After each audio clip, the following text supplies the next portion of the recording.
Si Jeff ay employed sa isang pawn shop company. Hindi niya maipaliwanag sa may-ari kung nasaan ang malaking halagang nawawala na dapat ay nasa kanya para sa dalawang malalaking transaksyon.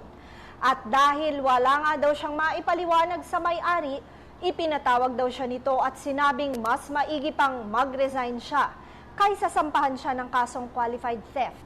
Maaari daw ba siyang takutin ng ganito at piliting mag-resign? Maaari daw ba niyang kasuhan ng amo? Bakit daw siya kailangan piliting mag-resign sa trabaho?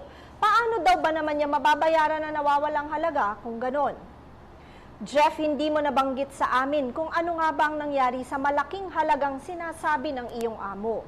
Kung ipagpapalagay nga natin ang malalang sitwasyon, sinasabi sa Article 1335, Paragraph 2 ng Civil Code, na upang maging intimidation nga ang isang act ng tao na maaaring makapagpilit ng consent ng isa pang tao. Ito ay dahil sa isang rasyonable at may basehang pananakot at masamang balak sa kanyang pagkatao o pag-aari. At sa kaso ng Calyanta versus National Labor Relations Commission, sinasabing ang pagbabanta na gagawa ng legal na hakbangin kapag may dahilan ay hindi kailanman itinuturing na intimidation upang pilitin ng isang tao na gumawa ng bagay na di niya kagustuhan.